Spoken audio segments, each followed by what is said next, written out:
लगभग 1000 हमले करने वाले लू शेंग पहले से ही ग्रैंड मास्टर लेवल ज़ोंबी की रक्षात्मक क्षमताओं से परिचित थे। कुछ और प्रयासों के बाद उन्हें अप्रत्याशित रूप से ग्रैंड मास्टर ज़ोंबी के शरीर के आसपास के अदृश्य बल क्षेत्र में थोड़ी कमजोरी का पता चला। लू शेंग अपनी सहन शक्ति को तेजी से महसूस कर सकते थे। उसके भीतर कमी और पीछे हटने की भावना बढ़ने लगी, हालांकि अनिच्छा का संकेत भी था। स्तर 6 के ज़ोंबी अब उसके युद्ध कौशल को निखारने के मामले में उसके लिए अधिक मूल्य नहीं रखते थे। वह अपने मानसिक कौशल में स्तर 3 तक पहुंच गया था। स्तर 6 से नीचे के ज़ोंबी का शिकार कर रहा था। यह घास काटने जितना आसान था। अचानक लू शेंग को मानसिक शक्ति का एहसास हुआ। हाँ, एक मानसिक हमला। उसने अभी तक अपनी मानसिक क्षमताओं का उपयोग करके सीधे हमला करने का प्रयास नहीं किया था। लू शेंग ने वास्तव में युद्ध तकनीकों का कभी अध्ययन नहीं किया था।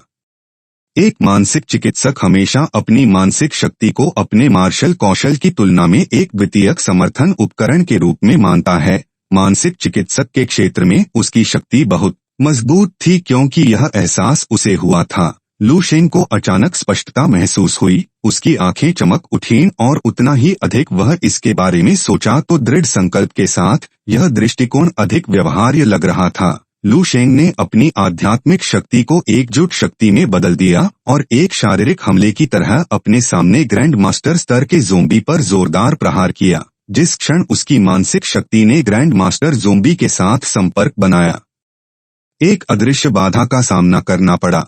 हालांकि साथ ही उस अदृश्य बाधा का एक हिस्सा समाप्त हो गया था। फिर भी बहुत खुश लू शेंग ने तुरंत स्थिति को समझ लिया। ग्रैंड मास्टर्स फोर्स फील्ड उनकी इच्छा शक्ति का एक बाहरी प्रकटीकरण था, जो अनिवार्य रूप से ग्रैंड मास्टर स्तर पर उनकी मानसिक शक्ति थी। बिना किसी देरी के लू शेंग ने ग्रैंड मास्टर लेवल ज़ोंबी के बल क्षेत्र पर बार बार हमला करते हुए अपनी मानसिक शक्ति में तेजी से हेरफेर किया।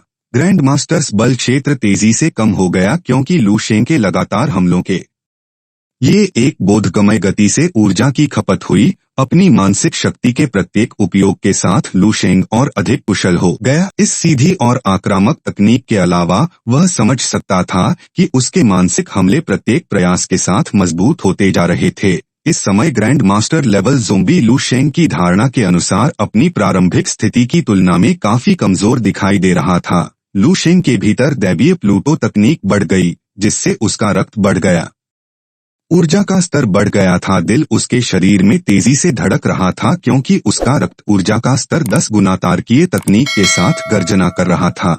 लौ श्वास तकनीक पर स्विच कर रहा था। सही मुट्ठी तकनीक की आंखों में चमकदार रोशनी खिल गई, क्योंकि उसने अपनी दाहिनी मुट्ठी को बड़ी ताकत के साथ ऊंचा उठाया। उसने उसके सिर पर प्रहार किया। ग्रैंड मास्टर लेवल का ज़ोंबी अपनी पूरी ताकत के साथ अंततः अपने अदृश्य अवरोध को भेद रहा है। ग्रैंड मास्टर का इतना मजबूत शरीर लू शेंग के मुक्के के प्रभाव में पीछे की ओर झुका और ग्रैंड मास्टर लेवल का ज़ोंबी ने यहाँ तक कि एक बार भी उस पर हमला नहीं किया। यहाँ लू शेंग ही था जिसने हमलों की शुरुआत की थी। मुझे आपकी इच्छा विरासत में मिलेगी, लू शेंग ने चुपचाप अपने मन में पढ़ा। ग्रैंड मास्टर लेवल ज़ोंबी ने राहत महसूस करते हुए उसे एक मुस्कुराहट दी। फिर उसका शरीर तेजी से क्षय हो गया और एक मोटी काली रेखा बन गई। उसके शरीर से काले अजगर की तरह धुआं निकला। वह बुरी तरह से लू शेंग के शरीर से टकरा गया। यादें लू शेंग के दिमाग में दिख रही थीं। निश्चित रूप से शांग निंग, इस दिन से 7वें स्तर पर पहुंचने के लिए आपको ग्रैंड मास्टर के रूप में सम्मानित किया जा सकता है। प्रयासों के बावजूद स्थिति खराब हो रही है। तारकीय क्षेत्र के बुजुर्ग अथक रूप से इधर उधर भाग रहे हैं। अधिक से अधिक आधार गिर रहे हैं। मार्शल आर्ट एसोसिएशन के केंद्र में स्थित बेस नंबर 100 दुनिया का सबसे सुरक्षित स्थान है। मैंने एक विमान की व्यवस्था की है। आप आज दोपहर को प्रस्थान करेंगे। पिताजी, क्या आप साथ नहीं आ रहे हैं? एक युवा लड़की ने कहा। वह धीरे से मुस्कुराया और कहा कि एक ग्रैंड मास्टर के रूप में मुझे सबसे आगे रहना चाहिए और लेवल 7 ग्रैंड मास्टर होने के बावजूद मानव जाति के लिए खून की आखिरी बूंद तक लड़ना चाहिए। लेवल 9 के राक्षस को देखकर वह डर और भय से भर गया। अचानक एक आदमी ने लेवल 9 के जानवर को एक ही मुक्के से हरा दिया। वह आदमी वांग था। उसे यकीन है कि शुंग निंग ने वांग ही के हमले से एक पूरी तरह से नई मार्शल तकनीक को समझ लिया था। तभी उसने सोचा कि वह अपने जीवन काल में लेवल 8 के ग्रैंड मास्टर के दायरे तक पहुंचने की आकांक्षा कर सकता है। उसे अपने सीने में तेज दर्द महसूस हुआ। उसका दिल फट रहा था। उसे ठंड लग रही थी, दर्द महसूस हो रहा था। यह मौत के करीब होने का एहसास था। ऐसा कहा जाता है कि मार्शल आर्ट एसोसिएशन ने संपूर्ण मानव जाति की सामूहिक शक्ति को इकट्ठा करने के लिए फायर सीड योजना शुरू की है। एक अभूतपूर्व स्तर 12 पावर हाउस बनाने की उम्मीद है कि वे सफल होंगे। दुर्भाग्य से वह अब इसे नहीं देख पाएंगे। लू शेंग द्वारा अवशोषित की गई यादों की मात्रा किसी भी पिछले उदाहरण से अधिक हो गई। अनगिनत खंडित दृश्य उनके दिमाग में तेजी से चमकने लगे। इस ग्रैंड मास्टर का जीवन क्या था? एक पौराणिक और शानदार अस्तित्व। वह मार्शल अनुभवों और युद्ध कौशल का खजाना था जो लू शेंग के दिमाग में भर गया था, जिसे उसने जल्दी ही आत्मसात कर लिया था। लू शेंग भाग्यशाली था क्योंकि शे शुंग निंग नाम के ग्रैंड मास्टर ने अपने जीवन काल के दौरान मुट्ठी तकनीकों में विशेषज्ञता हासिल की थी। उनके कौशल और युद्ध के अनुभव धीरे धीरे विलीन हो गए। लू शेंग का शरीर ग्रैंड मास्टर की आजीवन सीख का एक हिस्सा बन गया। निश्चित रूप से जियांग निंग ने इस तेजी से आत्मसात करने से उनकी उन्नति को प्रेरित किया। राक्षसों के खिलाफ अनगिनत जीवन और मृत्यु की लड़ाई के माध्यम से युद्ध तकनीकों की निपुणता अब लू शेंग को विरासत में मिली थी। लू शेंग ने इस नाम को शांग निंग की यादों में कैद कर लिया।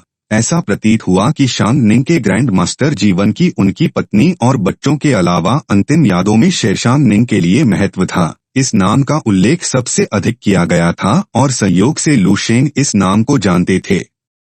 स्टेलर बॉडी रिफाइनिंग तकनीक का नाम वांग ही रखा गया है। ऐसा लगता है कि शुंग निंग वांग ही के मार्शल कौशल को देखकर प्रेरित हुए थे और उन्होंने एक बेहद शक्तिशाली मार्शल आर्ट बनाया था, लेकिन वह इसे क्यों नहीं ढूंढ पा रहे हैं? लू शुंग लगातार शिशुंग निंग की यादों को खोजते हुए हैरान थे।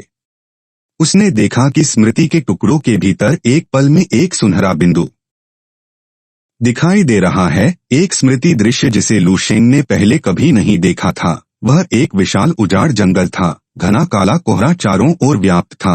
अनगिनत अज्ञात जानवर और रक्षक पृथ्वी से बाहर निकल आए थे और आसमान में काली धुंध को चीरते हुए लू शेंग के दिल में गहरी निराशा छा गई। उसी क्षण एक आकृति अचानक उसकी दृष्टि के क्षेत्र में प्रकट हुई। यह आकृति अविश्वसनीय गति से चमकती हुई सुनहरी रोशनी बिखेर रही थी, जो उगते सूरज के समान थी। 10 सूर्य एक साथ धुंधले से दिखाई दिए।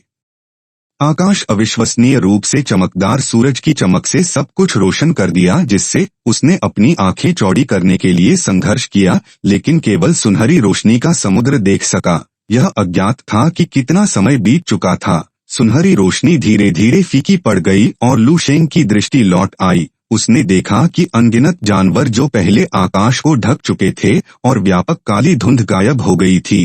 पूरी दुनिया खाली और उजाड़ दिखाई दे रही थी क्योंकि 10 सूर्य एक साथ आकाश में दिखाई दिए। नदियां सूख गईं। पृथ्वी फट गई। शांग निंग ने अपनी जीवन भर की प्रतिभा को समाप्त कर दिया। ग्रैंड मास्टर ने जिस सर्वोच्च तकनीक को हासिल करने की कोशिश की उसे आकाश में 10 सूर्य कहा जाता था। घर वापस आकर लू शेंग ने महसूस किया कि उसकी मानसिक शक्ति में गुणात्मक परिवर्तन हुआ है। यदि लिंग की मानसिक शक्ति हवा की तरह थी और बर्फ पानी की तरह थी, तो लू शेंग को द्रव्यमान और कठोरता दोनों के मामले में एक ठोस स्टील की गेंद की तरह महसूस हुआ। प्रयोग करते समय यह बहुत मजबूत था। उसकी नवीनतम मानसिक शक्ति के कारण उसने गलती से पास की एक ऊंची इमारत को उठा लिया। उसके चेहरे पर ठंडे पसीने की धारा बहने लगी। इमारत के अंदर के लोग घबरा गए। यह ऊपर कैसे तैरने लगा? लू शेंग ने अजीब तरीके से इमारत को वापस नीचे रख दिया। उसे ऐसा लगा जैसे वह अब एक साधारण मार्शल कलाकार नहीं था। उसे विश्वास था कि केवल अपनी मानसिक शक्ति से वह तीसरे या चौथे स्तर के मार्शल कलाकार को सिर्फ घूर कर मार सकता है। इसके अलावा उसके चारों ओर एक बल क्षेत्र की एक धुंधली आभा दिखाई देती है। यदि पिछले ग्रैंड मास्टर ज़ोंबी का बल क्षेत्र एक शुतुरमुर्ग का अंडा था, तो उसका एक साधारण मुर्गी का अंडा था। हालांकि यह वर्तमान में सिर्फ एक बीज था। यह अंततः एक विशाल पेड़ में विकसित होगा। लू शेंग रेस्तरां में अपनी सीट पर उत्सुकता से बैठा था। प्रशिक्षण शिविर छोड़ने के बाद से वह फार्मेसी के प्रभारी व्यक्ति के साथ अपनी बैठक का इंतजार कर रहा था।